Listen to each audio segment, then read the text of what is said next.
Clear है? ठीक है, तो आपके रिक्वेस्ट पे हमने ये क्लास अरेंज की है, हिंदी, स्पेसिफिकली हिंदी की क्लास। ठीक है, अब देखिए यहाँ पे क्या है कि आपके पास एक ऑप्शन, वो क्वेश्चन आता है, first question, Hindi to English translation. Clear है? Hindi to English translation. अब ये देखिए इसका क्या है, बहुत ज्यादा इंपॉर्टेंस है आपको। क्यों इंपॉर्टेंस है कि 15 मार्क्स का ये क्वेश्चन है, नोट कर लीजिएगा, this is a 15 marks question. और अगर आपने कोई भी एरर नहीं किया है और सिस्टमेटिकली अगर आप इसको ट्रांसलेट कर रहे हैं, किसको, इंग्लिश टू हिंदी को सिस्टमेटिकली ट्रांसलेट कर रहे हैं, तो 13+ स्कोर आप कर सकते हैं इजीली। थोड़ी सी प्रैक्टिस में, थोड़ा सा आपको मेहनत करनी पड़ेगी और थोड़ी सी प्रैक्टिस करनी पड़ेगी, और 12-13+ स्कोर आप इसमें कर सकते हैं। दैट मीन्स कितने परसेंटेज हो गया, ऑलमोस्ट 80-85% आप स्कोर कर सकते हैं हिंदी टू इंग्लिश ट्रांसलेशन में। अब देखिए इसमें आपको ध्यान किन किन पॉइंट्स पे देना है, कौन कौन से पॉइंट्स ऐसे जिन पे क्या आपको ध्यान देना है। अरे चल नहीं रही,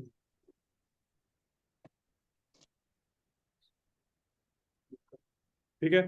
अब सबसे मेन चीज होती है, जब देखिए आप जब भी इंग्लिश या हिंदी का पेपर लिख रहे हैं, किसका, इंग्लिश या हिंदी का पेपर जो भी आप लिख रहे हैं, उसमें एक चीज का आप ध्यान दीजिएगा कि आपकी जो स्पेलिंग एरर्स है, स्पेलिंग एरर समझ रहे हैं आप क्या होता है? Is everybody getting my point? Spelling errors आपको मिनिमाइज करके रखने हैं, किसमें, जितना कम हो सके आप स्पेलिंग एरर्स को क्या कीजिए, कम से कम रखिए। जहां तक हो सके आप स्पेलिंग एरर्स को कम से कम रखिए, क्योंकि स्पेलिंग एरर्स के आपके मार्क्स कटेंगे। क्लियर है? और जब आप टेस्ट देंगे, मान लो मॉक टेस्ट दे रहे हैं, तो उसमें भी आपके स्पेलिंग एरर्स के मार्क्स काटे जाएंगे। तो अगर आप स्पेलिंग एरर्स करते हैं, मींस आपके मार्क्स कटेंगे, क्लियर कट, ये ध्यान रखिएगा आप। चाहे इंग्लिश का पेपर दे रहे हैं, चाहे हिंदी का पेपर दे रहे हैं, स्पेलिंग एरर्स आपके कम से कम होने चाहिए। क्या होने चाहिए? कम से कम स्पेलिंग एरर्स आपके होने चाहिए। दूसरा, ये बहुत ही इंपॉर्टेंट पॉइंट है कि जब भी आप Hindi to English, English to Hindi translation कर रहे हैं, क्या कर रहे हैं, इंग्लिश टू हिंदी ट्रांसलेशन कर रहे हैं, तो जो जिस भी सेंटेंस को आप ट्रांसलेट कर रहे हैं, क्या कर रहे हैं, जिस भी सेंटेंस को आप ट्रांसलेट कर रहे हैं, उसका जो टेंस है, क्लियर, टेंस मीन वो सेंटेंस फ्यूचर में, पास्ट में है या प्रेजेंट में है, ये आपको बहुत ध्यान रखना है। सेंटेंस पढ़ते समय आप ये ध्यान,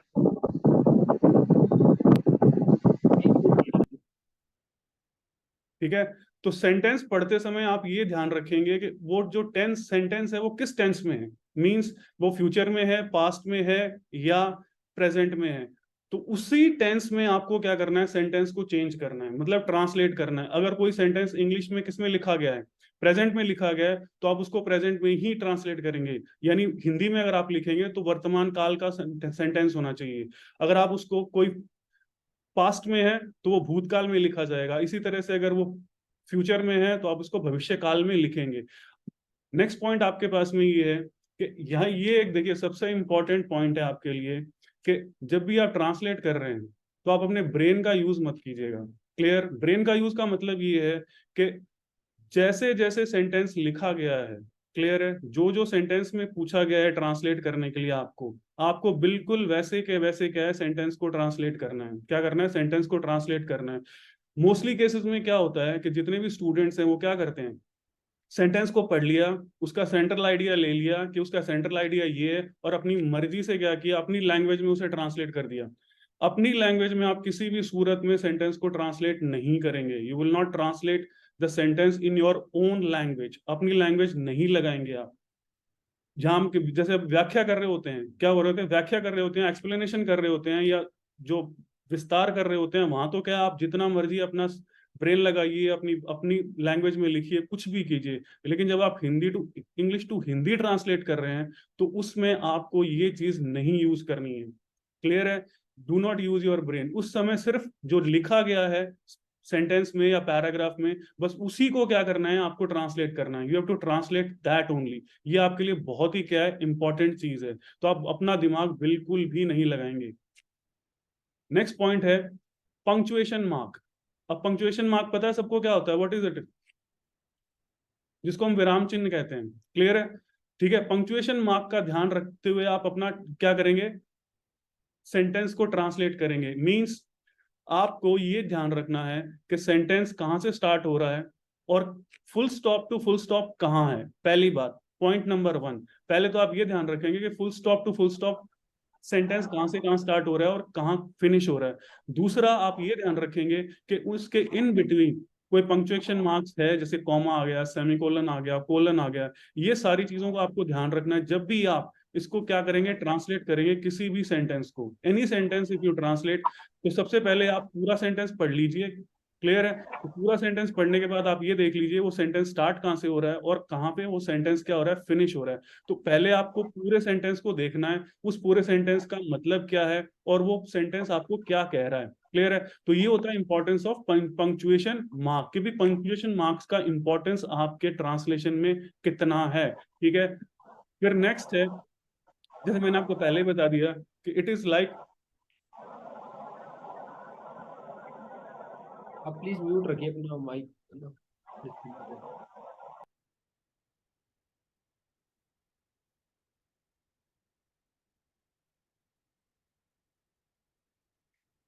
ठीक है, तो मैंने आपको पहले ही बता दिया, इट्स जस्ट लाइक मैथमेटिक्स। ये मैथमेटिक्स की तरह से है। अगर आपने एरर्स मिनिमाइज कर दिए, क्या कर दिए, जितने कम आप स्पेलिंग एरर्स कर रहे हैं उसके आपका पॉजिटिव इम्पैक्ट रहेगा।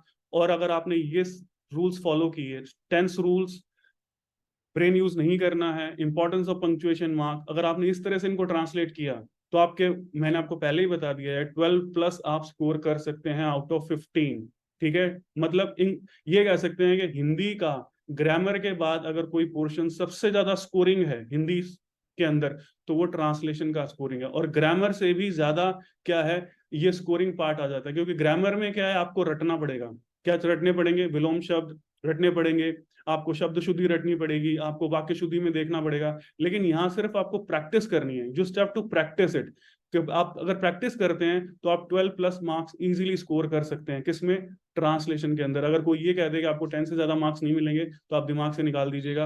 अगर आपका पूरा बिल्कुल सही है, एग्जैक्ट है, अप्रोप्रिएट है, और उसमें कोई भी स्पेलिंग एरर नहीं है, सेंटेंस टू सेंटेंस आपने बिल्कुल सही सिस्टमेटिकली ट्रांसलेट किया है, किसको, अनुवाद किया है इंग्लिश टू हिंदी, तो 12+ आप इजीली स्कोर कर सकते हैं। किसमें? इंग्लिश टू हिंदी ट्रांसलेशन के अंदर। ये एक बहुत ही इंपॉर्टेंट पॉइंट है आपके लिए।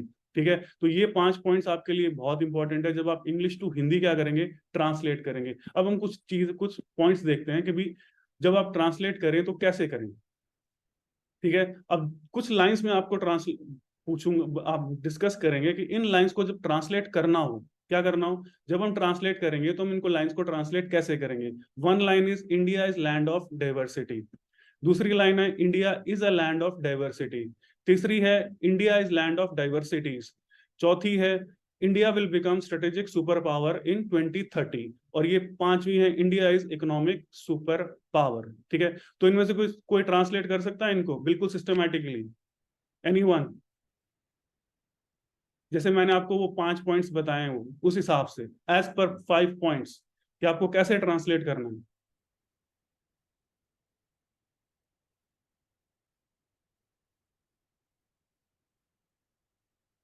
Any answer?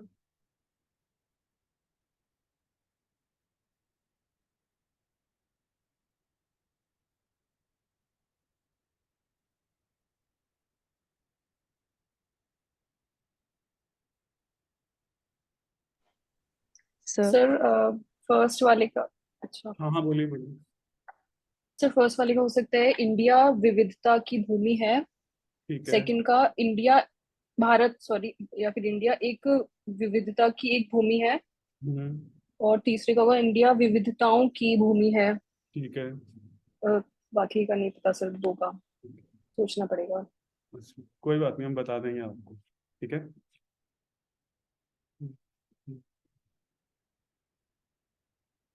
देखिए, ये है इनकी ट्रांसलेशन। अब देखिए, इसमें थोड़ा सा मैंने चेंज किया था हर सेंटेंस के अंदर। अगर आप देखेंगे तो पहला सेंटेंस क्या है, India is land of diversity. ठीक है? दूसरे सेंटेंस में उसके अंदर मैंने क्या कर दिया, ए ऐड कर दिया। क्या कर दिया? ए ऐड कर दिया। देखिए, जब आप ट्रांसलेट कर रहे हैं, अगर इसका ट्रांसलेशन करेंगे India is land of diversity, clear है, और या India is land of diversity, या India is a land of diversity. मान लीजिए आप पेपर नहीं दे रहे हैं, एग्जाम नहीं कर रहे हैं, क्लियर, ठीक है, एग्जाम नहीं दे रहे हैं, तो दोनों का अगर आप ये लिख देते हैं कि भारत विविधता की भूमि है, ठीक है, तो कोई दिक्कत नहीं है। आप बिल्कुल सही बता रहे हैं कि भी आपने सेंट्रल आइडिया उसका ले लिया और आपके पास में क्या हो गया, उसका आंसर निकल आया। लेकिन ये डिफरेंस इसीलिए रखा गया है ताकि आपको एक चीज पता लग जाए, पॉइंट नंबर 1, कि ठीक है कि जब भी आप ये ए ऐड कर देते हैं, क्या कर दिया आपने, एक वर्ड या एक अल्फाबेट ही ऐड किया है, तो भी क्या है कि उस लाइन का ट्रांसलेशन जो है वो थोड़ा सा क्या हो गया, चेंज हो गया। क्या हो गया, थोड़ा सा चेंज हो गया। फर्स्ट लाइन का ट्रांसलेशन तो क्या था, भारत विविधता की भूमि है, जैसे आपने बताया था, ठीक है। और दूसरे में जब हमने ए ऐड कर दिया तो आप क्या करेंगे, भारत विविधता की एक भूमि है, तो एक वर्ड लेटर आपके सामने अटैच हो गया। अगर आपने इसको यहां लिख दिया, ठीक है, फर्स्ट वाले को, तो वो सेंटेंस आपका क्या हो जाएगा, गलत हो जाएगा। मे बी आपको मार्क्स नहीं मिले कुछ भी इस लाइन के ट्रांसलेशन के लिए, ठीक है। तो ये डिफरेंस जो है ये काफी आपके लिए क्या हो जाता है, इंपॉर्टेंट हो जाता है। और तीसरी लाइन में वर्ड को चेंज किया गया, डाइवर्सिटी की जगह क्या ऐड कर दिया गया, डाइवर्सिटीज। क्या ऐड कर दिया गया, डाइवर्सिटीज, ठीक है। मतलब वही है, ठीक है। अगर सेंट्रल आइडिया हम लेते हैं तो सेंट्रल आइडिया बिल्कुल वही है कि अगर इसको भी अगर आप नॉर्मल वे में, अगर जनरल जो कम्युनिकेशन कर रहे हैं हम, ठीक है, इनफॉर्मल कम्युनिकेशन अगर हम कर रहे हैं, तो इसको भी आप लिख सकते थे, भारत विविधता की भूमि है, कोई दिक्कत नहीं थी। लेकिन जब आप फॉर्मली इसे ट्रांसलेट कर रहे हैं एज पर पीसीएस या यूपीएससी, तो यहाँ पर डाइवर्सिटी की जगह का वर्ड जो टर्म आएगा वो आएगा विविधताओं, ठीक है। भारत विविधताओं की भूमि है। क्लियर है, ठीक है। तो ये एक आपके लिए क्या आ जाता है, इंपॉर्टेंट आ जाता है। फिर चौथी लाइन मैंने आपको दी थी, fourth line, India will become strategic super power in 2030, ठीक है। अब यहाँ पे क्या है कि आपको ध्यान रखना है कि स्ट्रेटेजिक का मतलब क्या होता है, what does strategic means. Strategic का मतलब होता है सामरिक, ठीक है। भी सामरिक कोई भी वो शब्द होगा या स्ट्रेटेजिक कोई भी चीज होगी, उसको हिंदी में हम कहेंगे सामरिक। भारत 2030 में सामरिक महाशक्ति बनेगा। अब यहाँ पे मैंने आपको जो टेंस वाला सिस्टम बताया था वो आपको ध्यान रखना है कि इंडिया विल बिकम, ये सेंटेंस क्या है, फ्यूचर टेंस का है। Clear, this sentence is of future tense. अब आप जब भी इसे ट्रांसलेट करेंगे तो आपका जो हिंदी में जो ट्रांसलेशन होगा वो भविष्य काल का ही होना चाहिए। अदरवाइज अगर आपने इसको भूतकाल या प्रेजेंट टेंस में कन्वर्ट कर दिया तो आपका एरर हो जाएगा, आपका सेंटेंस क्रॉस हो जाएगा, आपको मार्क्स नहीं मिलेंगे। तो भारत 2030 में सामरिक महाशक्ति बनेगा, ठीक है। तो हमने फ्यूचर की बात की है, ये नहीं है कि अब आपने इसमें टेंस चेंज कर दिया। क्लियर, ये आपको ध्यान देना है। इसी तरीके से India is economic super power, Bharat क्या है, आर्थिक महाशक्ति है, क्योंकि ये प्रेजेंट टेंस का क्या है, सेंटेंस है। क्या है, प्रेजेंट टेंस का सेंटेंस है। क्लियर, इसमें आपके पास में आ जाता है भारत आर्थिक महाशक्ति है। और सिक्स सेंटेंस में थोड़ा सा इसमें क्या किया गया है, चेंज किया गया, स्लाइट चेंज कर दिया गया। India is economic super power की आगे क्या कर दिया गया, एक प्रीफिक्स ऐड कर दिया गया, करंटली। करंटली मींस वर्तमान में, ठीक है। तो ये आपको ध्यान देना है कि वर्तमान में भारत जो है आर्थिक महाशक्ति है, ठीक है। इकोनॉमिक सुपर पावर है, आर्थिक महाशक्ति है। तो ये ध्यान रखने की चीजें हैं जितनी भी मैंने आपको ये बताई हैं कि India is land of diversity. Translate कैसे करेंगे आप, India is a land of diversity. A पे फोकस इसीलिए दिया है क्योंकि दोनों सेंटेंसेस में ए ऐड किया गया है। थर्ड सेंटेंस में India is land of diversities, ये थोड़ा क्रॉस है, अगर आपको ये दिख रहा है तो इसको डिलीट मान लीजिएगा, ठीक है। India is land of diversities, India will become, future tense का आ गया। फिर यहाँ पे क्या ये आ गया, समझ आ गया आपको कि ट्रांसलेशन करना कैसे है, how to do the translation. कोई क्वेश्चन है आपका, एनीवन?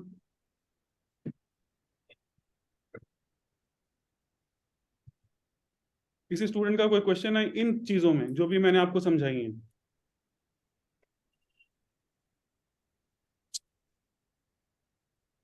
समझ आया कि नहीं आया आपको, just tell me this thing. Yes sir. Did you understand the point, translation का इंपॉर्टेंस क्यों है। छोटी सी गलती आपकी पूरी लाइन को क्रॉस कर देगी एग्जामिनेशन में, ये ध्यान रखिएगा। ये बहुत इंपॉर्टेंट चीज है। छोटा सा अगर आपने एरर कर दिया तो पूरी लाइन आपकी गलत हो जाएगी। इसलिए ये थोड़े से सिस्टमैटिकली थोड़ा सा चेंज करके आपके सामने सेंटेंसेस दिखाए गए हैं कि आपको ट्रांसलेट कैसे करना है, how you have to translate the sentence. और सेंटेंस, अब सेंटेंस जैसे ट्रांसलेट करेंगे तो वो कई सारे सेंटेंस मिलके क्या बन जाते हैं, एक पैराग्राफ फॉर्म ले लेते हैं। क्या ले लेते हैं, एक पैराग्राफ फॉर्म ले लेते हैं। तो उसी तरीके से मैंने आपको बताया, सेंटेंस टू सेंटेंस क्या करेंगे आप, ट्रांसलेट करेंगे। You will translate sentence to sentence, clear है? ये आपको ध्यान रखना बहुत जरूरी है कि सेंटेंस टू सेंटेंस आप ट्रांसलेट करेंगे। अब एक चीज इंपॉर्टेंट मैं आपको और बताना चाहता हूँ, वो ये है कि इसको हटाना।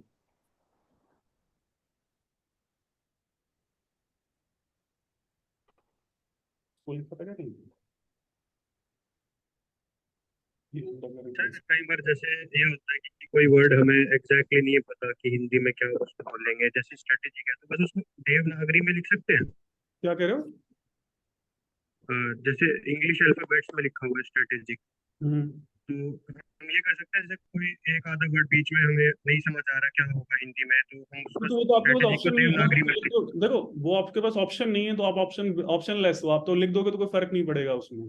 अगर आपके वो नहीं आता है, वो ऑप्शन है भी, आपको नहीं आता है, बात ये थी कि भी आपको नहीं आता है, तब चीज आती है कि भी ठीक है आपको स्ट्रेटेजिक का मतलब नहीं पता, सामरिक होता है, यू डोंट नो, आपकी बात बिल्कुल सही है। तो उस कंडीशन में आप लिख दीजिए, कोई दिक्कत नहीं आएगी आपको। ठीक है, तो हो सकता है आपका एग्जामिनर कंसिडर कर ले, क्या कर ले, एग्जामिनर कंसिडर कर ले, क्योंकि वो उस कंडीशन में कंसिडर करेंगे। मान लो किसी स्टूडेंट ने, वहां पर क्या होगा कि वहां पर एक डिफरेंशिएशन आ जाएगा आपके आपके और उस स्टूडेंट के बीच में जिसने वो वर्ड यूज किया है। क्लियर है? तो उस जो वर्ड यूज करेगा ना हिंदी का प्रॉपर ट्रांसलेशन, उसको मान लीजिए 0.25 या 0.5 मार्क्स आपसे एक्स्ट्रा मिल जाएंगे। ये नहीं है कि वो ये कह दे कि आपको क्रॉस कर दे, पर मोस्टली केसेस में यही है कि आप कोशिश यही कीजिए कि जहां तक हो सके आप हिंदी वर्ड को ध्यान रखिए कि भी, कोशिश ये करिए कि भी जहां तक हो सके आप हिंदी वर्ड यूज करें। जैसे कुछ वर्ड्स मैं आपको बता देता हूँ, जैसे आपने कभी पढ़ा होगा ग्लोबल हंगर इंडेक्स, आप एसेज में यूज करते हैं, या मान लो ट्रांसलेशन के अंदर इस तरह का कोई वर्ड आ जाए, तो आप ग्लोबल हंगर इंडेक्स आप क्या कर लेते हैं, एसे में भी आप एज इट इज यूज कर लेते हैं उसको, ग्लोबल हंगर इंडेक्स को। ठीक है, तो उसका हिंदी ट्रांसलेशन आप क्या लिखेंगे, what you right it? Sir वैश्विक भुखमरी सूचकांक। ठीक है, वो ये अगर आपने ये स्पेसिफिक लिख दिया ना, तो आप ये मानकर चलिए वो इवेल्युएटर आपसे क्या हो जाएगा, इंप्रेस हो जाएगा, और उसे लगेगा कि यू आर अवेयर स्टूडेंट। कोशिश कीजिए इन चीजों को करने की कि भी आप एग्जैक्ट वर्ड क्या लेकर आए, अपने सामने लेकर आए। जैसे आपने बता दिया वैश्विक भुखमरी सूचकांक, ठीक है, इसीलिए इसी तरह से वर्ल्ड डेवलपमेंट रिपोर्ट आती है। ठीक है, तो इसका हिंदी ट्रांसलेशन आपके पास में हो जाएगा। देखिए ये मैं आपको इसलिए बता रहा हूँ कि ऐसे की क्लास हम बाद में लगाएंगे, ये इसलिए इंपॉर्टेंट है कि जब आप लिख रहे हैं कोई भी चीज, जब आप प्योरली हिंदी लिख रहे हैं, तो इसमें क्या होता है कि अगर आप ये चीजें वर्ड्स यूज करेंगे तो आपको बहुत ज्यादा फायदा रहेगा। और खास करके अगर कोई हिंदी मीडियम का स्टूडेंट है तो उसके लिए ऑप्शनल में भी अगर आप इस तरह की वर्डिंग्स या टर्मिनोलॉजी यूज करते हैं तो आपके लिए क्या हो जाता है, फायदेमंद हो जाता है कि आपको उस इवेल्युएटर को लगता है कि हाँ भाई अगर ये हिंदी मीडियम में लिख रहा है, मीन्स हिंदी की लैंग्वेज लिख रहा है, तो इसे ही इज अवेयर ऑफ कि भी उसने मेहनत की है कि वर्ड एक निकाल कर लाया है कि भी ठीक है इस वर्ड का ट्रांसलेशन ये होता है या अनुवाद ये होता है। तो ये आपके लिए क्या होता है, इंपॉर्टेंट होता है। अब ऐसा नहीं है, देखिए ऐसा नहीं है कि आपके पास वर्ड नहीं है तो आपको मिलेगा नहीं। मान लीजिए आपके पास कोई वर्ड है, कोई वर्ड आपको चाहिए और वो वर्ड आपको मिल नहीं रहा है, you are not getting that word, तो आप क्या कर सकते हैं, विनय सर को क्या कर दीजिए, अपनी लिस्ट बनाकर भेज दीजिए, we will provide you those words. भी उस वर्ड का एग्जैक्ट जो ट्रांसलेशन होगा जो आपके लिए यूजफुल होगा वो आपको प्रोवाइड कर दिया जाएगा। और ये चीजें आपके लिए क्या है, काफी इंपॉर्टेंट है। क्या है, काफी इंपॉर्टेंट है। जब भी मैंने आपको स्पेसिफिकली एग्जांपल दिया था कि भी global hunger index, world development report जो आती है, ये आती, अगर आपको हिंदी इंग्लिश में लिख रहे हैं कोई प्रॉब्लम नहीं है, कोई दिक्कत नहीं है, लेकिन जब आप उसको हिंदी में लिख रहे हैं, क्या कर रहे हैं, हिंदी में लिख रहे हैं, तो आप एक बात का ध्यान रखिए, जहां तक हो सके कोशिश यही कीजिए, क्योंकि आप क्या है, पीसीएस के स्टूडेंट्स हैं, मैं आपको पहले बता दूं, पीसीएस के स्टूडेंट्स हैं, एक फिल्टरिंग से आप गुजर चुके हैं। क्या है, एक फिल्टरिंग प्रोसेस जो प्रीलिम्स में होता है उससे आप गुजर चुके हैं। अब दूसरा फिल्टरिंग प्रोसेस आपके लिए क्या है, अब आप रियल में क्या करते हैं, देखिए प्रीलिम्स में आप अपने आप को रिप्रेजेंट करते हैं, मींस क्रैम करके, कि आपने रट लिया तो आपने रिप्रेजेंटेशन कर दिया, प्रेजेंट कर दिया कि आप रट कितना सकते हैं, क्योंकि प्रीलिम्स में आप एक्सप्रेस नहीं कर रहे हो अपने आप को, मतलब उस तरह से जिस तरह से आपको मेंस में एक्सप्रेस करना है। एक्चुअली अगर टीसीएस या यूपीएससी अगर आपको इवेल्युएट कर रहा है तो वो मेंस के बेसिस पे इवेल्युएट कर रहा है। किसके बेसिस पे, मेंस के बेसिस पे इवेल्युएट कर रहा है। और मेंस में आप वर्चुअली रिप्रेजेंट कर रहे हो अपनी एनालिटिकल स्किल्स को, और अपने जो आपका जो ब्रेन है या आपकी जो स्किल्स हैं, इंटेलेक्चुअल स्किल्स, आप उसको रिप्रेजेंट कर रहे हो, प्रेजेंट कर रहे हो वर्चुअली, किसके सामने, यूपीएससी के सामने या पीसीएस के सामने, पब्लिक सर्विस कमीशन के सामने। तो वहां पर जहां तक हो सके जो उनकी डिमांड है आपकी, वो उसको पूरा कीजिए आप, कंप्लीट फुलफिल द डिमांड। वो डिमांड क्या कहते हैं, आपको सुपरफिशियली नॉलेज नहीं होनी चाहिए किसी भी चीज की, you don't have superficial knowledge. तो सुपरफिशियल का मतलब ये है कि आप में इंक्विजिटिवनेस होना चाहिए, कि भी आप में एक जिज्ञासा है कि भी ये चीज मुझे यूज करनी है, तो इसका क्या करूं, what will shell I do. ठीक है, तो कोशिश करूं। आपको नहीं मिलता है, विनय सर आपके साथ में हमारी पूरी टीम है, आपको जब भी कोई प्रॉब्लम आती है आप व्हाट्सएप कर सकते हैं या कम्युनिकेट कर सकते हैं कि ठीक है इस वर्ड का हमें हिंदी नहीं पता, तो आप हमें बता दीजिए, we will provide you those words. हाँ बोलो सर ऐसी कोई जैसे लिस्ट है जो oft repeated words of in translation है जो कि आप अपने टेलीग्राम ग्रुप पे डाल सकते हैं? नहीं, हम बना देंगे आपके लिए, क्योंकि कुछ देखिए एक्चुअली क्या होता है, कुछ लिस्ट ऐसी इंपॉर्टेंट होती है, जैसे मैंने आपको कुछ बताया था, तो मैं वो वही लिस्ट आपकी प्रिपेयर कर रहा हूँ। ठीक है, कुछ लिस्ट जैसे मैंने आपको बताया था ना, ग्लोबल हंगर इंडेक्स, ठीक है, वर्ल्ड डेवलपमेंट रिपोर्ट, ठीक है, विश्व। तो वो टेलीग्राम ग्रुप पे डल जाएगी क्या? हाँ हाँ, हम टेलीग्राम ग्रुप पे आपको डाल देंगे, will provide you that list. ठीक है, तो वो लिस्ट आपको क्योंकि एक्चुअल में मैंने आपको बताया, क्योंकि पिछली बार भी जब मैंने कॉपी चेक की थी, हमने कॉपी इवेल्युएट की थी, जो हिंदी मीडियम हिंदी की कॉपीज थी खास करके, ठीक है, तो उनमें हमने क्या है, जहां भी उस स्टूडेंट ने यूज किया था उस वर्ड को, तो हमने क्या है उस वर्ड को ट्रांसलेट करके उसकी कॉपी पर दिया था। जैसे ग्लोबल इनोवेटिव इंडेक्स है, ठीक है, अब इसको ट्रांसलेट कैसे करेंगे आप? सर वैश्विक नवाचार सूचकांक। बिल्कुल, ठीक है, ग्लोबल इनोवेशन इंडेक्स जो होता है उसको वैश्विक नवाचार सूचकांक अगर आप लिखते हैं, तो आपका इंप्रेशन क्या होता है, इवेल्युएटर के ऊपर ज्यादा पड़ता है।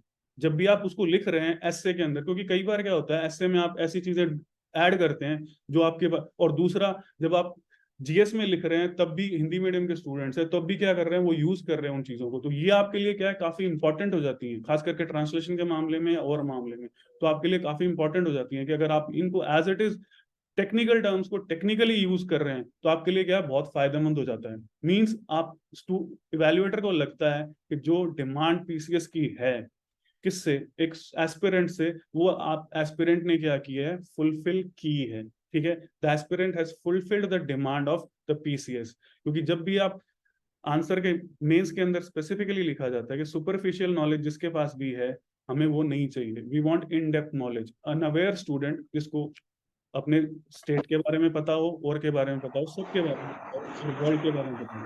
ठीक है, वो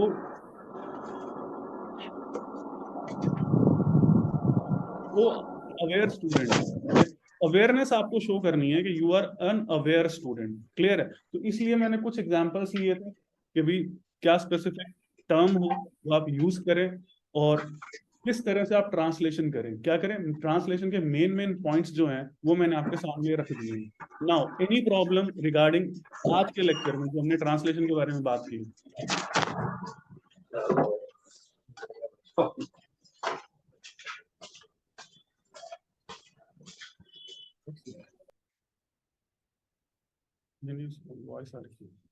एनी क्वेश्चन आज के लेक्चर से रिलेटेड? जो बेसिक्स मैंने आपको ट्रांसलेशन के बारे में बात की है।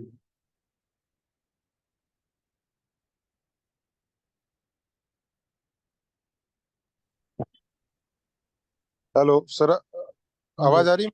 हाँ आ रही है। सर मैं ये कह रहा था कि जैसे दृष्टि वगैरह की मैगजीन में जैसे कुछ पर्टिकुलर शब्द हैं जो मान लो हलंत लगा के भी लिखते हैं, उद्देश्य है, या जैसे वो अंदर ही एक अक्षर के अंदर दो अक्षर मिला के लिखते हैं, तो मतलब वो मिला के लिखना, इससे कुछ खास फर्क पड़ता है सर, मतलब अगर शुद्ध लिख रहे हैं? नहीं, एक्चुअल में क्या होता है, जब आप उसको मिला देते हैं ना जी, हलंत वाली जरूरत नहीं रह जाती है आपकी। नहीं मैं जस्ट ये कह रहा था सर, जैसे दो तरह से लिखा जाता है, दोनों ही करेक्ट हैं, दोनों ही लेकिन करेक्ट। अगर हाँ, वो यूज करने से ज्यादा कुछ इंप्रेशन पड़ता है क्या सर? इस तरह से आप मतलब वो मिला के लिखने से? हाँ जी सर। नहीं, मिला के लिखने से भाई इंप्रेशन ऐसा कुछ नहीं है, क्योंकि इवेल्युएटर जो भी आपका होगा, हुएवर बी द इवेल्युएटर, उसको पता होगा कि हलंत वाला भी सही है, और जी। अगर आप मिला के लिखते हैं वो भी एग्जैक्ट है, कोई गलती नहीं है उसके अंदर। अब वो हिंदी की कॉपी, अब जैसे हिंदी की ट्रांसलेशन की हिंदी की कॉपी आप इंग्लिश वाला तो चेक करेगा नहीं ना, हाँ जी, एटलीस्ट मास्टर्स पढ़ा रहा होगा, मतलब एटलीस्ट ग्रेजुएशन में वो हिंदी लिटरेचर या वो पढ़ा रहा होगा, तो उसे पता होगा इन चीजों के बारे में, तो उसमें कोई गलती नहीं होती है। वो एक्चुअली क्या होता है, उसमें प्रॉब्लम ये आती है कि जब वो प्रिंटिंग होती है ना, टाइपिंग सिस्टम के अंदर क्या है कि वो उस तरह से प्रिंटिंग लेकर, जी सर। तो इसलिए वो आपको उस तरह से दिखाई देती है कि वो उस तरह से आ रही है। जब टाइपिंग करते हैं ना, तो टाइपिंग की वजह से वो वर्ड ऐड हो जाते हैं, अगर आप उसमें हलंत लगा के दूसरे वर्ड को पूरा लिख देते हैं, ठीक है, जी सर। उसमें कोई दिक्कत नहीं है। कोई प्रॉब्लम नहीं है। तो 5 अक्षरों में नीचे बिंदी लगती है, जैसे जय और जय, हम्म, और ये इनका मतलब कितना जैसे सर जय का तो समझ में आ जाता है, पता लग जाता है उच्चारण से कि बिंदी लगेगी। ख का भी पता लग जाता है, फूल और फूल वाला। हम्म। बाकी जैसे और कह कह गए, इनमें पता नहीं चलता उच्चारण, तो ये ज्यादा मैटर करती है सर। नहीं, ये ज्यादा इतनी मैटर नहीं करेगी आपकी, ठीक है सर। इतना तो मत ध्यान दीजिए। मत, मेन चीज है आप वहां जो स्पेलिंग एरर कर रहे हैं ना, वो मत करिए। ठीक है, ठीक है सर। जो आप बोल रहे हैं वो मत करिए। क्लियर है? ठीक है सर, क्लियर है सर, थैंक यू ठीक है, सर। तो अब आगे बढ़ते हैं हम। तो ये तो हो गया इंग्लिश टू हिंदी ट्रांसलेशन के बेसिक पॉइंट्स क्या हैं, किस पॉइंट्स को फॉलो करते हुए जब भी आप ट्रांसलेशन कर रहे हैं इन पॉइंट्स को हमेशा ध्यान रखिएगा, वरना आपका ट्रांसलेशन गलत हो जाएगा। क्लियर है? ठीक है। और अब क्वेश्चन ये उठता है कि आप ट्रांसलेशन की प्रैक्टिस कैसे करें, तो मैं वो भी आपको बता देता हूं। ठीक है, आप ज्यादा लंबा ट्रांसलेशन मत कीजिए। जैसे मैंने आपको बताया है कि ये 12 प्लस आपके स्कोर कर सकता है, तो आप रेगुलर प्रैक्टिस कर लीजिए कि जैसे आपको, मेरे को क्या है, ऑल्टरनेट डेज पे 50 वर्ड्स का एक ट्रांसलेशन करना है। क्या करना है? 50 वर्ड्स का एक ट्रांसलेशन करना है। तो वो आप ऑल्टरनेट डेज पे क्या कर सकते हैं? ट्रांसलेट कर सकते हैं। और ट्रांसलेशन से क्या है, फिर आपको अगर आपके एरर निकलते हैं और निकलते हैं तो आपको क्या, कॉन्फिडेंस बिल्डअप होता है कि ठीक है, ये मेरी गलती थी, ये मैंने गलती को क्या किया, रेक्टिफाई कर लिया। तो वो गलती जैसे ही रेक्टिफाई होगी तो आपके आगे वो गलती नहीं होगी। ठीक है, ये सबसे इंपॉर्टेंट चीज है। मतलब इसमें आपको ज्यादा मेहनत नहीं करनी है। मेहनत का मतलब ये है कि इसका कोई कोर्स नहीं है कि कोई किताब आपको पढ़नी है कि ये रूल्स फॉलो करने हैं या ये करने हैं। जैसे ग्रामर में रूल्स होते हैं और चीजें होती है, तो वो आपको इसमें कहीं फॉलो नहीं करना है। इसमें सिर्फ आपकी प्रैक्टिस है, और प्रैक्टिस से आप 80% मार्क्स इजीली स्कोर इसमें कर सकते हैं। क्लियर है? अब हम बात करते हैं दूसरी चीज की, जो हमारा दूसरा टॉपिक है। पेज निकालो, वो पॉइंट्स वन। कोई भी उठा लो ना। सर कोई बुक है क्या प्रैक्टिस करने के लिए?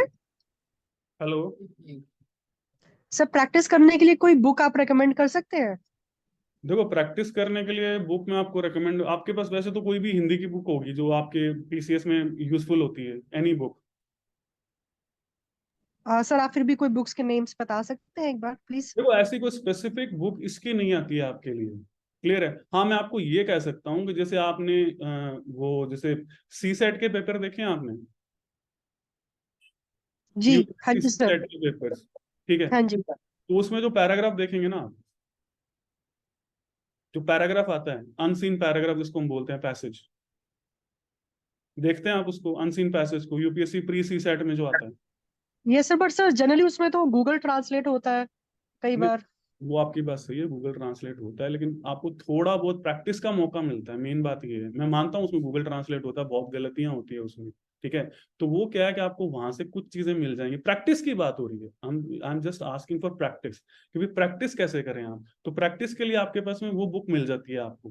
क्लियर है? तो वो चीज आपको प्रैक्टिस के लिए मिल जाएगी। ठीक है, अगर आप फिर भी आप करना चाहें कि भी आपको करनी है, तो we will provide you some, कुछ पैसेजेस हमको प्रोवाइड कर देंगे, भी आप उनको ट्रांसलेट कर दीजिए, हम उसको इवेल्युएट करवा देंगे आपके लिए।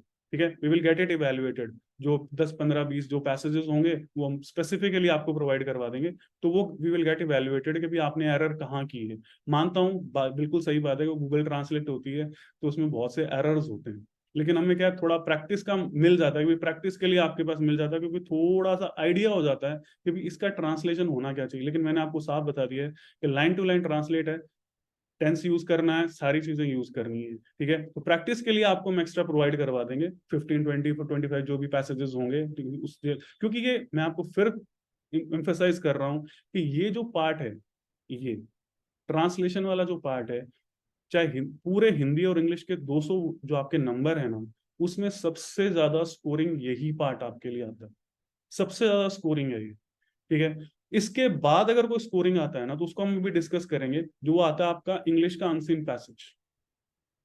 ये सबसे ज्यादा स्कोरिंग है, क्योंकि इसमें जिसकी जो परसेंटेज, स्कोरिंग परसेंटेज है, वो सबसे ज्यादा है। आप 12 प्लस मार्क्स इजीली स्कोर कर सकते हो प्रैक्टिस से। इसमें कोई रोक नहीं सकता आपके मार्क्स, काट नहीं, किसी के पास पावर नहीं है कि आपके मार्क्स काट ले। अगर आपने बिल्कुल सिस्टमैटिकली जो मैंने आपको बताया, उस सिस्टमैटिकली अगर आपने ट्रांसलेट कर दिया, no evaluator have any right to cut your marks, deduct your marks. ये एक तरह से प्योरली मैथमेटिक्स है। और मैथमेटिक्स में आपको पता है जब आप करते हैं तो मैथमेटिक्स में आपको फुल मार्क्स मिलते हैं। तो इसी तरह इसमें भी क्या है, आपको फुल मार्क्स मिलेंगे बशर्ते आप ट्रांसलेट सही करें। बीच में कई बार क्या होता है कि हमारे में एक वो होती है कि भी कोई लाइन अगर डिफिकल्ट आ गई है तो हम लाइन को स्किप कर जाते हैं, ट्रांसलेट करते ही नहीं है। मैंने वैल्यूएशन करते वक्त कॉपी जब हम इवेलुएट करते हैं तो हमने कई बार स्टूडेंट्स को बोला है कि भी कोई भी लाइन आप स्किप मत करिए प्लीज, क्योंकि आप लाइन स्किप करेंगे तो वो लाइन आपकी हट जाएगी, तो मीन्स उस लाइन के आपको मार्क्स नहीं मिलेंगे। तो ये जरूरी है कि आप सिस्टमेटिकली ट्रांसलेट करें, आपके 12+ मार्क्स इजीली